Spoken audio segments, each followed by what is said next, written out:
আসসালামু আলাইকুম সুপ্রিয় দর্শক শ্রোতা, আজকের পর্বে আপনাদের সাথে শেয়ার করব খুবই মজার এবং সহজ একটি রেসিপি। সেটা হচ্ছে তেলের পিঠা বা পোয়া পিঠা, পাকান পিঠা, আন্দাসা যে যেটাই বলেন সেটাই খুবই সহজভাবে তৈরি করে দেখাবো। আশা করছি রেসিপিটি আপনাদের ভালো লাগবে।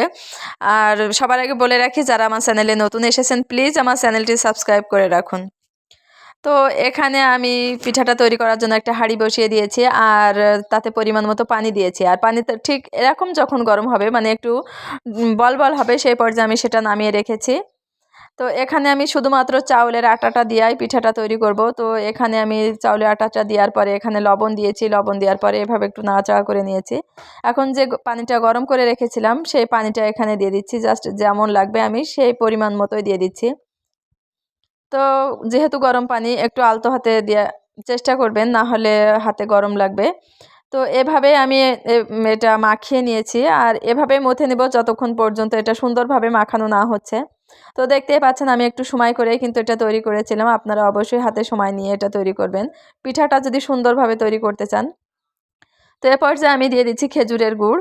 এখানে যে পাতলা গুড়টা থাকে আমি সেটা দিয়েছি। আপনারা চাইলে এটা অবশ্যই যে মানে পাটালি যেটা থাকে বা শক্ত গুড় যেটা থাকে সেটা দিয়ে তৈরি করা যাবে। তো গুড়টা দেওয়ার পরে এভাবে কিছুক্ষণ নাড়াচাড়া করে মাখিয়ে নিব। অবশ্যই আলতো হাতে মাখিয়ে নিতে হবে। আর পানিটা সাবধানে দিতে হবে, গুড় যেহেতু দিয়েছি এখানে মাখাতে মাখাতে অনেকটা পাতলা হয়ে যাবে। এখানে কিন্তু আমি আর পানি দেইনি, অল্প একটু দিয়েছিলাম, খুব বেশি না। তো এর পর্যায়ে এরকম হয়েছে যে খুব বেশি যে ঘন হবে আবার খুব বেশি পাতলা হবে সেটা না। আর এখানে অবশ্যই এভাবে একটু ফেনিয়ে নিতে হবে হাত দিয়ে, যাতে করে এটা মানে সুন্দরভাবে, আর এটা যদি করা হয় অবশ্যই সুন্দরভাবে পিঠাগুলো সাথে সাথে ফুলে উঠবে। তো আমি চেষ্টা করেছিলাম এভাবে কিছুক্ষণ মানে হাতে সময় নিয়ে এটা তৈরি করেছিলাম। তো আমার এটা হয়ে গেছে, এখন আপনাদের একটু দেখিয়ে দিচ্ছি এটা ঘনত্ব কেমন হয়েছে। ঠিক এরকম ঘনত্ব হবে। এখন আমি পিঠাটা তৈরি করতে চলে এসেছি। চুলায় লোহার কড়া বসিয়ে দিয়েছি। কড়াটা যখন হালকা গরম হয়েছে এখানে দিয়ে দিচ্ছি পর্যাপ্ত পরিমাণে তেল। পিঠা যদি সুন্দর হয় সেক্ষেত্রে কিন্তু খুব বেশি তেলের প্রয়োজন হয় না, আর পিঠা যদি না ফলে সেক্ষেত্রে তেল খুব বেশি লাগে। তো তেলটা গরম হয়েছে কিনা টেস্ট করার জন্য আমি অল্প একটু এখানে দিয়ে দিয়েছিলাম পিঠাটা তৈরি করার জন্য। তো দেখতেই পাচ্ছেন আলহামদুলিল্লাহ ছোট্ট একটা পিঠা খুব সহজেই এটা কিন্তু ফুলে উঠেছে, একটুও সমস্যা হয়নি। তো তেলটা ঠিকঠাক গরম হয়েছে, এখন আমি সম্পূর্ণ পিঠাটা তৈরি করে নিব। তো এখন আমি একটা পিঠা দিয়ে দিচ্ছি, আপনাদের দেখিয়ে দিচ্ছি এটা কত সুন্দরভাবে ফুলে উঠেছে। দেখতেই পাচ্ছেন আলহামদুলিল্লাহ কত সুন্দরভাবে পিঠাটা হয়ে গেল।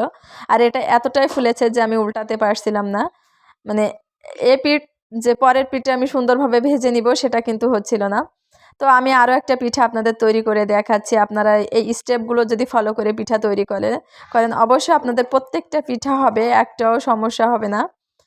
আশা করছি আমার রেসিপিটি আপনাদের ভালো লাগবে।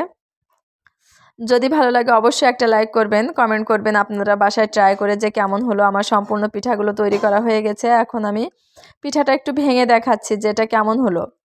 আর এখানে কিন্তু আমি অন্য কোনো ময়দা বা অন্য কোনো আটা ব্যবহার করিনি।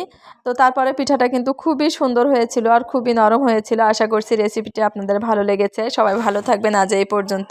আল্লাহ হাফেজ।